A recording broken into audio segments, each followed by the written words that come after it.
ஆண்டவராய் இயேசு கிறிஸ்து நாமத்தில் உங்களுக்கு என்னுடைய அன்பின் வாழ்த்துக்கள். உங்கள் சிந்தனைக்கு என்கிற என்னுடைய வேத பாடங்களை கிரமமாக கேட்டு வர உங்களுக்கு என்னுடைய நன்றியை தெரிவித்துக் கொள்கிறேன். இந்த செய்திகள் உங்களுடைய ஆவிக்குரிய வாழ்க்கைக்கு பயனுள்ளதாக இருக்கிறது என்று நீங்கள் கருதினால் இந்த ஊழியத்திற்காக ஜெபிக்கும்படியாக உங்கள் அன்போடு கேட்டுக்கொள்கிறேன். விசுவாசிகள் வசனத்தை நன்கு கற்றுக்கொள்ள வேண்டும், ஆழமாக புரிந்து கொள்ள வேண்டும் என்கிற மிகப்பெரிய பாரத்துடன் இந்த செய்திகளை உங்களுக்கு வழங்கி வருகிறேன். இது விசுவாசிகளுக்கென்றே தனிப்பட்ட முறையில் நான் ஆயத்தம் பண்ணி வழங்கி வருகிறேன். எனவே இந்த வாய்ப்பை நீங்கள் பயன்படுத்திக் கொள்ளும்படியாக உங்களை அன்போடு கேட்டுக்கொள்கிறேன். இன்றைக்கு நாம் தியானிக்க போகிற காரியம் என்னவென்றால் an outline on the book of Ezra. எஸ்ராவின் புத்தகத்தை நாம் எப்படி புரிந்து கொள்வது, அதனை எப்படி அறிந்து கொள்வது, இந்த கருத்தின் அடிப்படையில் இன்றைக்கு நாம் வேத வசனத்தை தியானிக்கலாம்.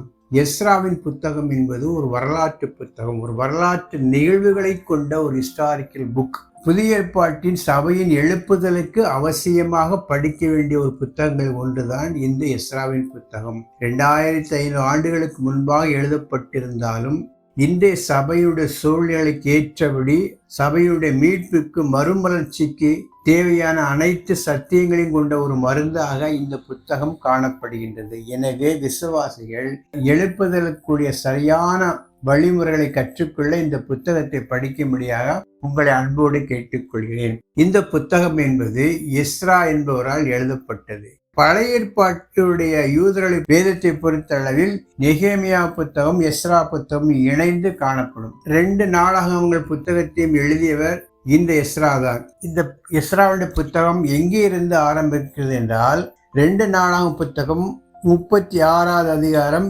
22, 23 இருந்துதான் இந்த எஸ்ராவின் புத்தகத்தினுடைய ஆரம்பம் தொடங்குகிறது. 2 நாளாகம புத்தகத்தை எண்டில் இருந்துதான் இந்த எஸ்ராவின் புத்தகத்தினுடைய ஆரம்பம் தொடங்குகிறது. அந்த 4ஆம் புத்தகத்தினுடைய கடைசியில் என்ன சொல்லப்பட்டிருக்கிறது என்றால், கோரேசு ராஜா 70 வருட பாபிலோனிய சிறையிருப்புக்கு பிறகு யூதர்களை விடுதலை பண்ணுவான், விடுதலை பண்ணி அவர்கள் ஆலயம் கட்ட அனுமதிப்பான் என்கிற ஒரு காரியத்தை குறித்து இந்த 2 நாளாம் புத்தகத்தினுடைய இறுதி பக்கங்களில் நாம் பார்க்கலாம். அதற்கு பிறகுதான் எஸ்ராவின் புத்தகத்தில் சொல்லப்பட்ட அந்த நிகழ்வுகள் ஆரம்பமாகிறது. எனவே அதனுடைய தொடர்ச்சியாக நாம் பார்க்க வேண்டும். யார் இந்த கோரேசு ராஜா என்று பார்க்கும் பொழுது, இந்த கோரேசு ராஜா பற்றி ஏசாயா தீர்க்கதரிசி இந்த சம்பவங்கள் எல்லாம் நடப்பதற்கு ஒரு 140 ஆண்டுகளுக்கு முன்பாகவே அவனை குறித்து எழுதியிருக்கிறார்.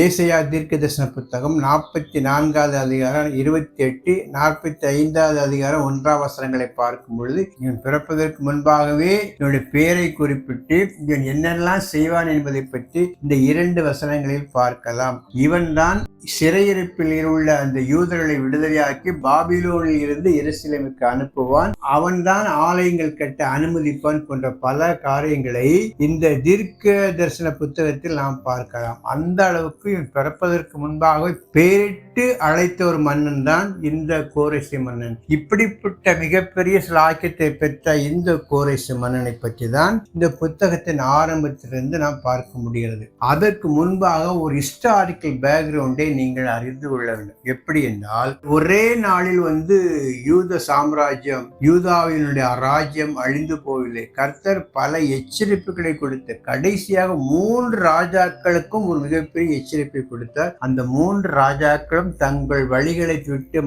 விலகாமல் விக்கிரகங்களை பின்பற்றின காரணத்தினால் முழுக்க அந்த யூத சாம்ராஜ்யத்தை புற இனத்து அரசரிடம் கடவுள் ஒப்படைத்தார் என்பதை நாம் புரிந்து கொள்ள வேண்டும்.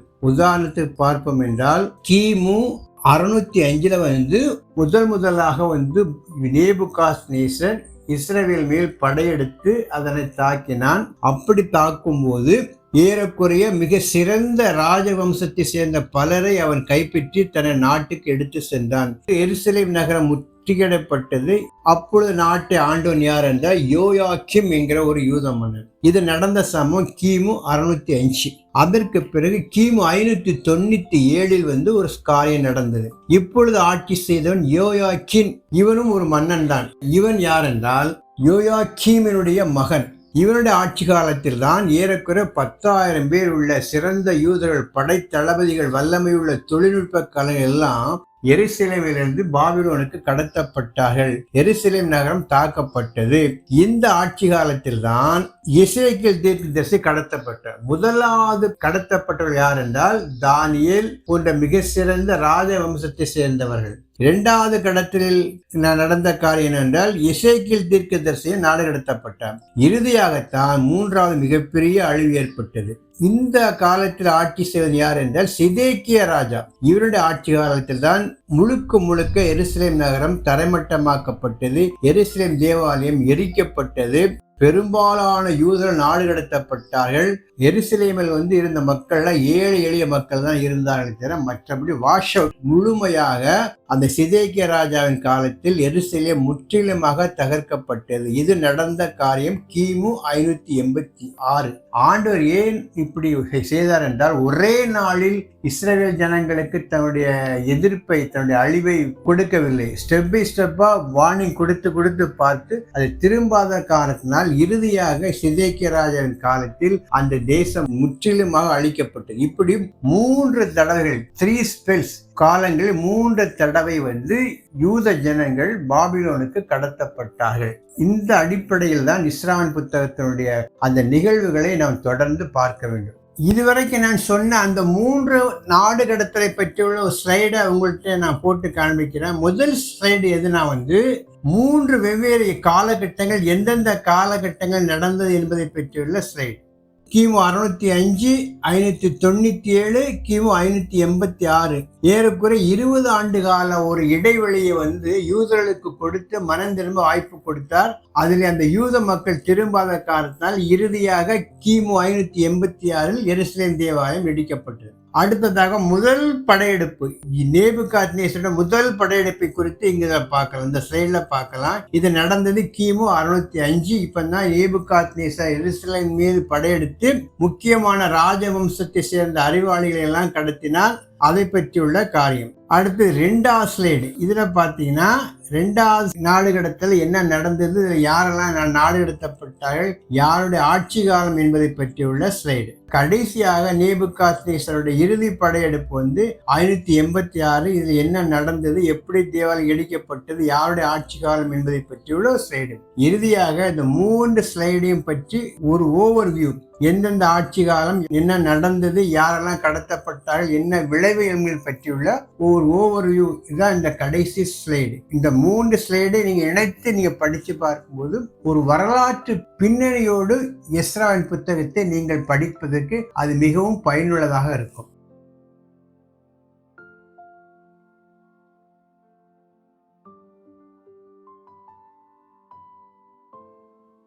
இப்பொழுது எஸ்ரா புத்தகத்தை பற்றி சற்று விளக்கமாக பார்க்கலாம். எஸ்ரா புத்தகம் என்பது ஏறக்குறைய 13 அதிகாரங்களை கொண்டது. முதல் 6 அதிகாரங்கள் ஒரு பகுதியாகவும் அடுத்த 6 அதிகாரங்கள் இன்னொரு பகுதியாகவும் காணப்படுகிறது. இந்த முதல் 6 பகுதிகள் ஒரு காலகட்டம், ஒரு மிகப்பெரிய சம்பவங்களை பற்றி குறிப்பிடுது. அடுத்த மீதி உள்ள 7வது அதிகாரம் முதல் 13ஆம் அதிகாரம் உள்ள சொல்லப்பட்ட நிகழ்வுகள் இன்னொரு காலத்தை குறித்து சொல்லப்பட்டிருக்கு. அதற்கு முன்பாக இன்னொரு குறிப்பை சொல்ல விரும்புகிறேன். எப்படி யூதர்கள் 3 காலகட்டங்களில் எருசலேமிலிருந்து பாபிலோனுக்கு கடத்தப்பட்டார்களோ அதே போல 3 காலகட்டங்களில் 3 பிரிவாக யூதர்கள் பாபிலோனிலிருந்து எருசலேமுக்கு வந்தார்கள். முதல் காலகட்டம் எதுனா செருபாபேல் தலைமையில் ஒரு குழு வந்தது. அதில் ஏறக்குறைய 50,000 பேர் எருசலேமுக்கு திரும்பினார்கள். இதனுடைய கால அளவு எப்படின்னா கிமு 537 அவர்கள் வந்தார்கள். அடுத்தபடியாக கிமு 458 இன்னொரு பிரிவு எஸ்ராவுடைய தலைமையில் வந்தார்கள். இந்த செருபாபேல் தலைமையில் வந்த குழுவும் எஸ்ரா தலைமையில் வந்த குழுவும் என்னென்ன காரியங்கள் செய்தது என்பதை பற்றி இந்த எஸ்ராவின் புத்தகத்தில் காணப்படுகிறது. மற்றபடி கடைசியா ஒரு குழு வந்தது.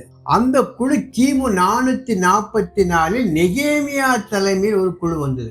அந்த தலைமையில் உள்ள குழு என்னெல்லாம் செய்தது என்பதை குறித்து நெகேமியான் புத்தகத்தை பார்க்கலாம். ஆனா இந்த புத்தகத்தை பொறுத்த அளவில் செருபாபேல் தலைமையில் வந்த குழு என்ன செய்தது, எஸ்ராவின் தலைமையில் வந்த குழு என்ன செய்தது என்பதை பற்றி விளக்கமாக சொல்லப்பட்டிருக்குது. குறிப்பாக எஸ்ராவுடைய தலைமையில் வந்த குழு என்னென்னலாம் எருசலேமில் காரியத்தை நடப்பித்தல் என்பதை பற்றி யார் இந்த எஸ்ராங்கிற தலைப்பில் விவரமாக ஒரு காணொளி வெளியிட்டிருக்கேன். அதுல மிகவும் தெளிவாக 7வது அதிகாரம் முதல் 13ஆம் அதிகாரம் வரை உள்ள நடந்த சம்பவங்களை விளக்கமாக நான் சொல்லியிருக்கேன். இனி அடுத்தபடியாக இந்த 1வது அதிகாரத்திலிருந்து 6வது அதிகாரம் வரைக்கும் என்னென்ன நடந்தது என்பதை ஒரு அவுட்லைன் மூலமாக நான் உங்களுக்கு விளக்குகிறேன். இது ஒரு பிபிடி பிரசன்டேஷன் மூலமா, ஸ்லைடு மூலமா உங்களுக்கு விளக்க ஆசைப்படுகிறேன். முதலாவது பார்க்குற ஸ்கிரீன்ல பார்க்குற அந்த ஸ்லைட்ல என்னன்னா, ஒரு 8 பகுதிகளாக அந்த 6 அதிகாரத்தில் நடந்த நிகழ்வுகளை 8 பகுதிகளாக நான் பிரித்திருக்கிறேன். ஒன்று, கோரேசு மன்னனுடைய ஆணை, யாரெல்லாம் செல்லலாம், ஆலயம் கட்ட அனுமதிங்கிற ஒரு ஆணையை பற்றி 1வது அதிகாரம் 1 முதல் 4 வரை உள்ள வசனங்கள்.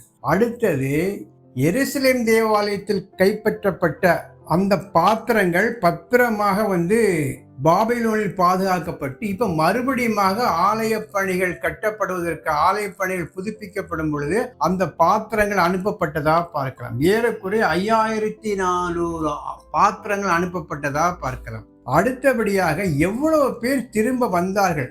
ஏறக்குறைய 42,360 பேர் பாபிலோனில் இருந்து எருசலேமுக்கு திரும்பி வந்ததா பார்க்கலாம். அதற்கு பிறகு முதல்ல பலிபீடம் அவர்கள் கட்டியதாக 3வது அதிகாரம் 1 முதல் 7 வரை உள்ள வசனங்களை பார்த்தால் தெரியும். அதற்கு பிறகு பலிபீடம் கட்டப்பட்ட பிறகு அவர்கள் அடிக்கல் ஃபவுண்டேஷன் போட்டதாக பார்க்கலாம். இது எங்க நடந்ததுன்னா 3வது அதிகாரம் 8 முதல் 13 வரை உள்ள வசனங்கள். அப்படி அந்த ஃபவுண்டேஷன் போட்டு முடிச்சவன்னா மிகப்பெரிய சந்தோஷம். ஏற்கனவே எருசலேமிலிருந்து அகதிகளாக சென்று மறுபடியும் திரும்பி வந்த அந்த வயதானவர்களும் இளைஞர்களும் சந்தோஷமும் மகிழ்ச்சியும் கலந்த ஒரு நிகழ்வாக இந்த நிகழ்வு 3:13 பார்க்கலாம். அடுத்ததாக பார்க்கும் பொழுது அதற்கு பிறகு எதிர்ப்பு கிளம்பிய சுற்றத்தில் உள்ள எதிராளிகள் இந்த ஆலயத்துக்கு நாங்களும் உதவி செய்கிறோம் என்று வந்தபோது அதை தடுத்து நிறுத்தியதனால அவர்கள் பொறாமைப்பட்டு அரசனுக்கு கடிதம் எழுதி இந்த ஆலய பணிகளை நிறுத்தியதாக பார்க்கலாம். அதற்கு பிறகு இந்த ஆலய பணிகள் 16 ஆண்டுகள் நிறுத்தப்பட்டது. அதற்கு பிறகு சகேரியா, ஆகாய் போன்ற தீர்க்கதரிசிகளுடைய உற்சாகத்தினால் மறுபடியும் நிறுத்தப்பட்ட ஆணை இருக்கும் போதே ஆலயத்தை கட்ட ஆரம்பித்தார்கள். அதை பற்றி கவர்னர் விசாரிக்கும் பொழுது அவர்கள் நாங்கள் கோரேசு மன்னனுடைய ஆணையின்படிதான் இந்த ஆலயத்தை கட்டுகிறோம் என்று பதில் அனுப்பி, அதை சரியுங்கிற மன்னன் விசாரித்து அந்த ஆணை சரிதான் என்று ஏற்றுக்கொண்டு மறுபடியும் ஆலயத்தை கட்டக்கூடிய ஒரு அனுமதியை மறுபடியும் புதுப்பித்து கொடுத்தான். அதனுடைய அடிப்படையில் மறுபடியும் ஆலய பணிகள் தொடங்கி ஆலயம் கட்டப்பட்டதா பார்க்கலாம். இதுதான் முதல் 6 அதிகாரத்தில் சொல்லப்பட்ட முக்கியமான அவுட்லைன்.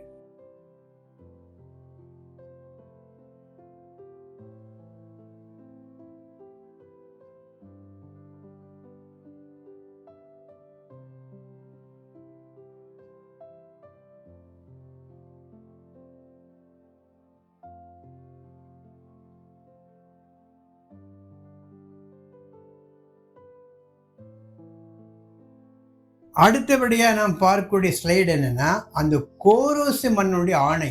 இது ஒரு மிகப்பெரிய ஒரு டேர்னிங் பாயிண்ட். இது எப்படின்னா, எரேமியா தீர்க்கதரிசியுடைய புத்தகம் 29ஆம் அதிகாரம் 10ஆம் வசனத்தில் சொல்லப்பட்டபடி அந்த எருசலேமில் இருக்கிற அந்த குடிகள் பாபிலோனில் 70 வருஷம் அடிமைகளாக இருப்பார்கள், அதற்கு பிறகு தங்கள் சொந்த நாட்டுக்கு திரும்புவார்கள் அந்த தீர்க்க தரிசனத்துடைய நிறைவேறுதலாக அந்த கோரேசு மன்னன் இந்த ஒரு ஆணையை பிறப்பிக்கிறான். என்னென்றால், விருப்பப்பட்டவர்கள் எருசலேமுக்கு செல்லலாம், ஆலயத்தை கட்டுமான பணியில் ஈடுபடலாம், ஆலயம் கட்டுவதற்கான ஆணை கொடுக்கப்பட்டதாக மிகப்பெரிய ஒரு அரசாணையை அந்த கோரேசு மன்னன் வெளியிட்டதாக இந்த 1ஆம் அதிகாரம் 1 முதல் 4 வரை உள்ள வசனங்களில் நாம் பார்க்கலாம். இதுதான் அந்த ஸ்லைட்ல தெளிவா பார்க்கும்போது நமக்கு தெரியும். இதுல முக்கியமான காரியம் என்னன்னா, தேவனுடைய இறையாண்மை.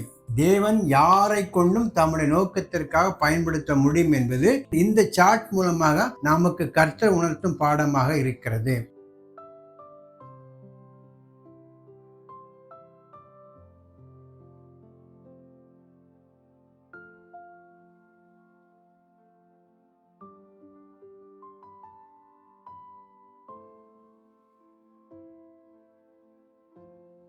இப்பொழுது நீங்க பார்க்கிற ஸ்டைல்ல எவ்வளவு நபர்கள், என்னென்ன பொருட்கள் எல்லாம் எருசலேமுக்கு திரும்பி கொண்டு வரப்பட்டது. பாபிலோனில் இருந்து எவ்வளவு நபர்கள் வந்தார்கள், என்னென்ன பொருட்கள் கொண்டு வரப்பட்டது லிஸ்ட நாம் பார்க்கலாம். 1வது அதிகாரம் 5 முதல் 2வது அதிகாரம் 70 வரை உள்ள வசனங்கள். செருபாவில் தலைமையில ஒரு குழு வந்தது. அந்த குழுல மொத்தம் 42,360 நபர்கள் இருந்ததாக நாம் பார்க்கலாம். 2:64 இது சொல்லப்பட்டிருக்கு. அது போக ஆண் பெண் பாடகர்கள் 200 பேரு, கோவேரிக்கல் 736, ஒட்டகங்கள் 435, கழுதைகள் 6,720. இப்படியாக ஒரு லிஸ்டே இவ்வளவுதான் வந்தாங்கிறது கணக்கு கரெக்டாக இந்த புத்தகத்தில் குறிப்பிடப்பட்டுள்ளது. அது தவிர எருசலேம் தேவாலயம் எரிக்கப்பட்ட போது அதுல இருந்து கைப்பற்றப்பட்ட பாத்திரங்கள் ஏறக்குறைய 5,400 பாத்திரங்கள் இருந்ததாக சொல்லப்படுகிறது. இந்த 5,400 பாத்திரங்களும் பாபிலோனில் பத்திரமாக பாதுகாக்கப்பட்டு இப்ப ஆலய பணிகள் புதுப்பிக்கப்படுற இந்த நேரத்தில் அந்த பெர்சிய மன்னன் பெருந்தன்மையோடு அந்த எருசலேம் தேவாலயத்தில் கைப்பற்றப்பட்ட அத்தனை பொருட்களையும் திருப்பி அனுப்பியதாக பார்க்கலாம்.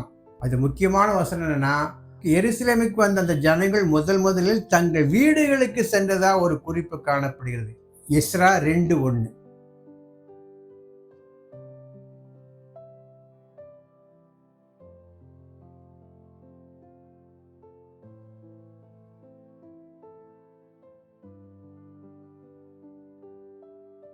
இந்த ஸ்லைட்ல நீங்க பார்க்கக்கூடிய காரியம் என்னன்னா, முதல்ல அந்த ஆலயத்திற்கான பலிபீடம் கட்டப்பட்டு அதற்கான அஸ்திபாரம் கட்டப்பட்ட நிகழ்வும் அதை ஒட்டியுள்ள மிகப்பெரிய ஒரு பண்டிகையும் கொண்டாடப்பட்டதா இந்த 3வது அதிகாரத்தில் நாம் பார்க்கலாம். 3:2 பலிபீடம் கட்டியதாக பார்க்கலாம்.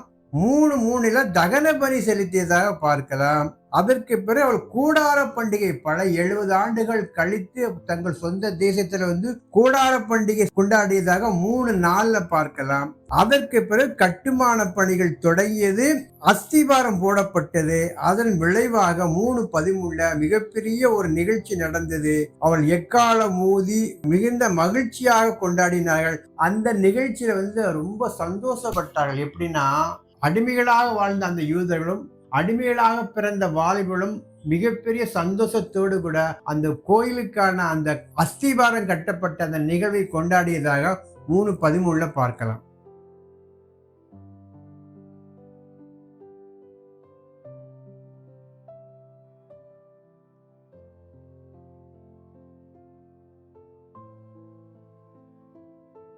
இந்த ஸ்லைட்ல நீங்க பார்க்கக்கூடிய காரியம் என்னன்னா, இந்த 4வது அதிகாரம். 4வது அதிகாரத்தை என்ன சொல்லப்பட்டிருக்குது என்றால், ஆலய கட்டுமான பணிகள் தொடங்கின உடனே அதுக்கு எதிர்ப்பு கிளம்பியது. யார் எதிர்த்தார்கள் என்றால், இஸ்ரவேல் தேசத்து மக்களும் புற இனத்தாரும் கலந்த அந்த சமாரியில் நாங்கள் ஒரு காலத்தில் யூதர்களாக தான் இருந்தோம், இந்த பணியில எங்களை இணைத்துக் கொள்ளுங்கள் என்று சொன்ன போது அதை கரைபடாத அந்த யூதர்கள் அதை தடுத்து நிறுத்திய போது அவர்கள் பெர்சிய தேசத்து அரசனுக்கு கடிதம் எழுதி, இவர்கள் அதிகாரம் இல்லாமல் உங்களுடைய அனுமதி இல்லாமல் இந்த ஆலயத்தை கட்டுகிறார்கள் என்கிற ஒரு கடிதத்தை எழுதிய போது அதை விசாரித்து தரியும் மன்னன் அதை நம்பி ஆலய பணிகளை நிறுத்தியதாக பார்க்கலாம்.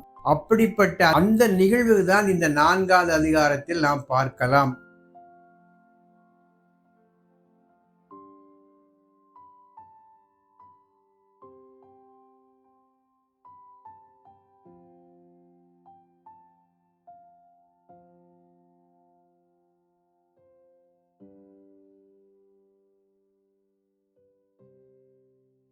இந்த ஸ்லைட்ல நீங்க பார்க்கக்கூடிய காரியம் என்னன்னா, இந்த 16 ஆண்டு கால இடைவெளியில் சகரியா, ஆகாய் போன்ற தீர்க்கதரிசிகள் எழும்பி மக்களை உற்சாகப்படுத்தி ஆலய கட்டுமான பணிகளில் மறுபடியும் அவர்களை ஈடுபட வைத்தார்கள். அதனுடைய விளைவாக மறுபடியும் ஆலயம் கட்டப்படுகிற பணி தொடங்கியது.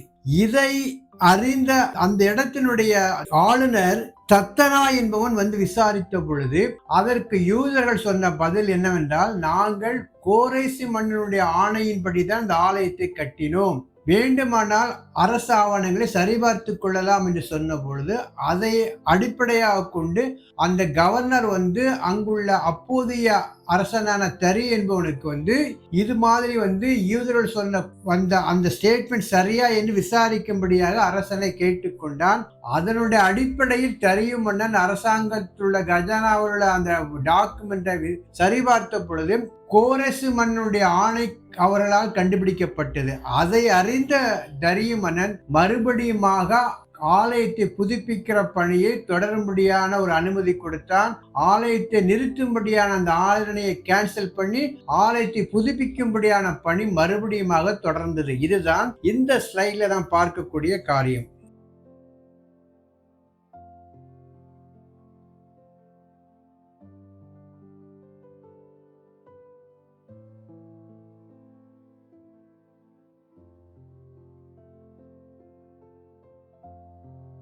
இந்த ஸ்லைட்ல நீ பார்க்கக்கூடிய காரியம் என்னன்னா அந்த தரியு மன்னன் இட்ட ஆணையினுடைய முக்கியமான அம்சங்கள். ஏற்கனவே கோரேசு மன்னனுடைய ஆணையை கண்டுபிடிக்கப்பட்டதாக எஸ்ரா 6:2 பார்க்கலாம். அந்த மிகப்பெரிய சூழல் கண்டுபிடிக்கப்பட்டவுடனே தரியு மன்னன் மிகவும் சந்தோஷம் அடைந்து ஆலய பணிகளை மறுபடியுமாக தொடரும்படியான ஒரு ஆணையை பிறப்பித்தான். அதுல முக்கியமான வார்த்தை என்னன்னா 6:7 ஆலய பணிகளை தடை செய்யாதிருங்கள், கட்ட விடுங்கள், அதற்கான செலவை கஜானாவிலிருந்து கொடுக்க ஆணையிட்டதாக 6:8 பார்க்கலாம். அப்புறம் அந்த ஆலயத்தினுடைய தகன பலிக்கான ஆட்டுக்குட்டிகளை கொடுக்க வேண்டுங்கிற கட்டளையும் பிறப்பித்தான். அது மாத்திரம் அந்த ஆலய பணிகளை யாரு தடுக்கிறானோ அவன் கொலை செய்யப்பட வேண்டுங்கிற கட்டளையும் கொடுக்கிறான். இந்த ஆணையை மாற்றினால் தேவன் அவளை தண்டிப்பாருங்கிற வார்த்தையை அவன் அடிஷனலா சேர்க்கிறான். அப்ப எவ்வளவு ஒரு பயத்தோடு இந்த ஆணையை அவன் பிறப்பித்தான் பாருங்க. ஒரு புறஜாதி மன்னன் அரசன் ஆலய பணிகளை புதுப்பிப்பிற்காக சொல்லப்பட்ட காரியங்களில் இவ்வளவு காரியங்கள் இருக்கு.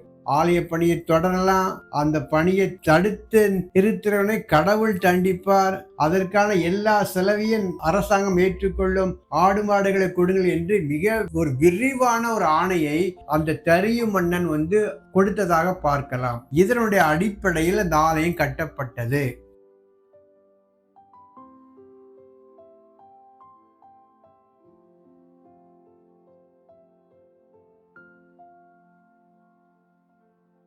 இந்த ஸ்லைட்ல நீங்க பார்க்கக்கூடிய காரியம் என்னன்னா, அந்த ஆலய கட்டுமான பணிகள் முடிக்கப்பட்ட பிறகு அவர்கள் எப்படி ஆலய பிரதிஷ்டை பண்ணினார்கள், எத்தனை ஆடுகள், எத்தனை ஆட்டுக்கடாக்கள், எத்தனை காளைகள் பலியிடப்பட்டது என்பதை பற்றியுள்ள காரியங்கள், லேவியர் ஆசாரிய நியமனங்கள், அப்புறம் பஸ்கா கொண்டாட்டம் என்று அந்த ஆலயங்கள் கட்டி முடிக்கப்பட்டது தொடர்ந்து நடைபெறுகின்ற நிகழ்வுகளை குறித்து எஸ்ராவுடைய 6வது அதிகாரம் 13 முதல் 22 வரை உள்ள வசனங்களை படித்து பார்த்தால் நமக்கு தெரியும்.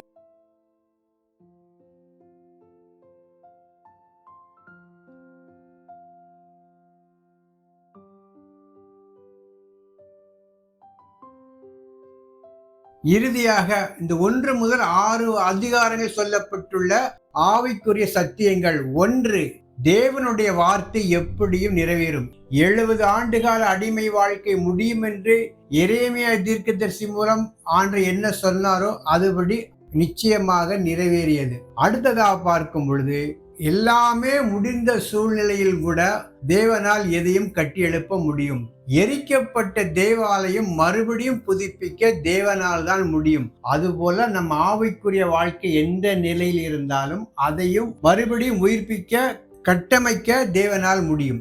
அடுத்ததாக அப்படி கட்டமைக்கும் பொழுது முதலில் நம்மை பலிபீடத்தில் ஒப்பு கொடுக்க வேண்டும். அவர்கள் முதலில் பலிபீடம் கட்டினார்கள், அதுக்கப்புறம் தான் ஃபவுண்டேஷன் போட்டார்கள். அடுத்தபடியா பார்க்கும் பொழுது மிக முக்கியமான சத்தியம் என்னன்னா, தேவன் ஒரு காரியத்தை ஆரம்பித்து நம்மகிட்ட ஒப்பு கொடுப்பார் என்றால் எதிர்ப்பு வந்தால் அந்த எதிர்ப்பு நிமித்தமாக நாம் பின்வாங்கி போய்விடக்கூடாது. 16 ஆண்டுகள் தடைபட்டாலும் கூட அந்த ஊழியத்தை கர்த்தர் நிறைவேற்றி முடித்த மாதிரி நாம் எதிர்ப்பில் உறுதியாக இருந்தால் நம்முடைய வாழ்க்கையிலும் நம்ம அழைத்த நோக்கத்தை கடவுள் நிறைவேற்றுவார். அடுத்ததாக யாரையும் கொண்டு தேவன் தம்முடைய ஊழியத்தை நிறைவேற்றுவார். புறஜாதிகளை அரசர்களை கொண்டும் நிறைவேற்றுவார், விசுவாசிகளை கொண்டும் நிறைவேற்றுவார். ராஜரீகம் அவருக்கு உரியது. இந்த செய்திகள் உங்களுக்கு பிடித்திருக்கும் என்றால் லைக் கொடுங்க, கமெண்ட் பண்ணுங்க. இதை பற்றி உள்ள உங்கள் விமர்சனங்களை யூடியூப்பில் எழுதினால் அடியனுக்கு மகிழ்ச்சியா இருக்கும். கர்த்தர் உங்களை ஆசீர்வதிப்பாராக. ஆமென்.